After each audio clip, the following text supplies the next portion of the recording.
Gentili telespettatori, benvenuti all'11ª puntata di Guarda che Stella, il programma dedicato a Rivignano e sui dintorni. Quest'oggi siamo tornati in Villa Otelio per vedere come stanno funzionando i lavori di recupero dei magazzini del sale. E per questo accanto a noi c'è il sindaco di Rivignano, Mario Anzil, al quale chiediamo subito, signor sindaco, era il mese di marzo del 2012 quando abbiamo visto un po' il pre-cantiere. Adesso le ruspe e diciamo così tutto il resto si è materializzato. La situazione ad oggi com'è? Ormai quasi 10 mesi che è iniziato questo cantiere qui nei magazzini del sale di Villa Otelio e i lavori stanno andando avanti, sono andati avanti. Ora ci sono delle discussioni insieme alla sovrintendenza per quanto riguarda i tetti, perché questi lavori prevedono l'integrale rifacimento di tutti i tetti di questi straordinari magazzini del sale e il rifacimento anche dei solai, oltre a dei interventi di consolidamento antisismico. Sono lavori molto importanti, quasi 1 milione di euro. Noi però già stiamo lavorando mentre i lavori dell'edilizia vanno avanti con i lavori della politica per cercare di capire come poter utilizzare poi questi edifici meravigliosi. Lei l'ha sottolineato, i tetti devono essere rifatti come all'epoca, non è che uno arriva qua e rifà a caso, come si dice, cioè la sovrintendenza vi dà l'ordine di rifare le cose come erano, dunque i tempi sono più lunghi, ma l'importante è che i soldi piano piano stanno arrivando per poter procedere poi con i lavori. Certo, i lavori vengono gestiti direttamente dalla Regione Friuli Venezia Giulia, che è la proprietaria di tutto questo complesso. I magazzini del sale appunto sono degli edifici straordinari, c'è una stratificazione di epoche. Qui fin dai tempi dei Romani era fiorente il commercio del sale, in particolare durante invece la Repubblica Veneta. Questa era la sede proprio per la distribuzione del sale in tutta la provincia friulana, e per cui questi edifici hanno un'importanza storica fondamentale, e quindi è giusto che nel recuperarli si tenga conto anche della necessità di recuperarli secondo un certo criterio filologico. Quindi i lavori sono complessi, l'importante comunque è che vadano avanti, che siano stati finanziati all'inizio, ed è stata la prima nostra preoccupazione appena insediata l'amministrazione nel 2009. Una volta finanziati che inizino e poi che vadano avanti, anche perché dopo questo primo lotto sui magazzini del sale c'è quello più ancora importante, che riguarda proprio il complesso della villa padronale, per cui è in corso la progettazione, già finanziato, e quindi insomma questo può essere davvero, questo complesso, il volano per il rilancio di tutto il territorio, non solo del nuovo comune di Rivignano Teor, ma anche di tutta la zona del fiume Stella. Ecco, lei mi ha anticipato la domanda e dunque volevo dire questo, no? Punto di riferimento, dunque il fulcro per il futuro.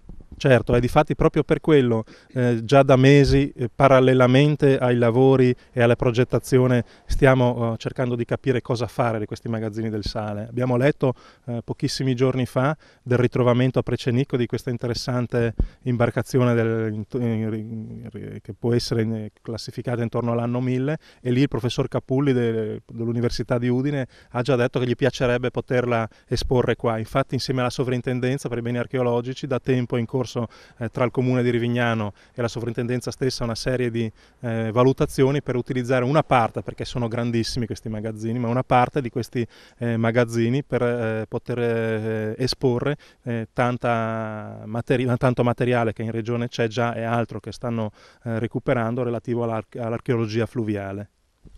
In tempi come questi, è semplice dirlo, però si parla tanto di spending review, tagli dei costi, eccetera, eccetera. Ecco, cosa vuol dire dare l'opportunità di recuperare un qualcosa di importante quando i soldi magari c'è difficoltà ad averli, cioè arriveranno però col contagocce? Sì, questi sono periodi molto difficili, per cui qualsiasi occasione deve essere sfruttata. Qua tra l'altro fa male pensare che per oltre 30 anni questo straordinario complesso, una volta acquistato dalla regione alla fine degli anni 80, sia stato completamente abbandonato, in parte era crollato, è davvero un pessimo esempio di gestione della cosa pubblica. Invece negli ultimi anni è stato attivato un percorso virtuoso che sta portando piano piano, passo dopo passo, al recupero, e sarà, se questo percorso potrà completarsi come deve, sarà davvero l'occasione per lo sviluppo del territorio, ma anche per tanti posti di lavoro nel campo del turismo, della promozione culturale, anche del commercio, perché questi magazzini del sale erano una fabbrica secoli prima della rivoluzione industriale, una fabbrica ante litteram, e quindi possono essere di nuovo utilizzati a fini produttivi, naturalmente non per una produzione manufatturiera, per una produzione magari anche culturale, però davvero qui può essere un'occasione di lavoro e di sviluppo e di economia per il nostro territorio. Ecco, mi permetta il gioco di parole, una goccia nel sale. Ma sì, una goccia nel sale, una prima goccia, e come ripetiamo spesso, da una prima goccia può poi però sgorgare un temporale, insomma, di pioggia che può davvero dare un segnale di cambiamento anche nel modo di amministrare i nostri comuni e insomma, comunque in genere i beni pubblici. Ecco, Villa Savorgnano Telio, Magazzini del Sale, qualche volta l'abbiamo sottolineato, un volano per far ripartire, perché no, anche la stessa regione Friuli Venezia Giulia.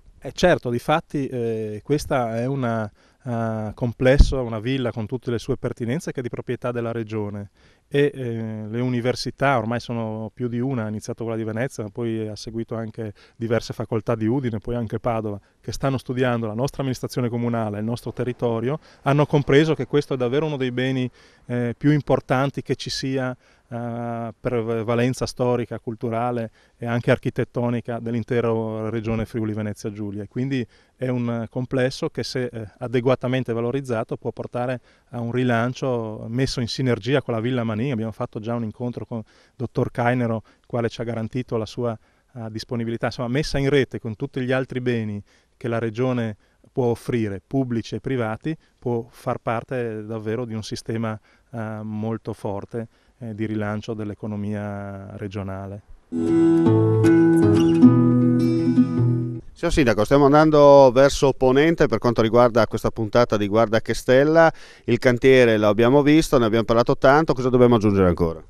Possiamo aggiungere che qua vediamo un'altra angolatura di questi magazzini del sale, che appunto in questi magazzini, appena i lavori saranno terminati, tantissime attività potranno essere ospitate. Potrà essere il centro visite del Parco dello Stella insieme all'ente che gestisce il Parco Comunale dello Stella, potrà essere un centro europeo di studio dell'acqua dolce insieme all'ente Tutela Pesca, che ha la sua sede e l'acquario qua vicino, potrà essere una vetrina dei prodotti, delle eccellenze del territorio, insieme a un insieme di produttori che sono già disponibili a mostrare e a vendere le loro prodotti, le loro attività in questo edificio.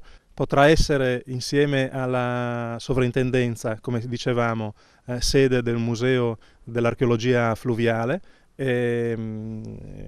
potrà essere anche sede del Museo delle attrezzi agricoli, che un'associazione locale sta già preparando, e insieme anche alla principale organizzazione scientifica francese stiamo valutando di poter, insieme al professor Rocher, che è il massimo esperto mondiale nel campo del commercio del sale, stiamo valutando la possibilità di fare anche proprio qua, in questi vecchi magazzini del sale, un punto di valenza mondiale per lo studio appunto del commercio del sale nei secoli, e quindi un insieme di attività che davvero potrà rilanciare il nostro territorio. L'unicità di questa area, di questa zona, come volano di ripartenza, proprio perché qui si riscopre il Friuli in tutta la sua storia. Certo, qui c'è stata, dal periodo dei Romani in poi, si è vissuta la storia del Friuli, per secoli si è combattuto per il dominio del Friuli, e quindi qui c'è la storia, in queste terre, in queste mura, c'è la storia del Friuli, e da qui può essere un'occasione per ripartire,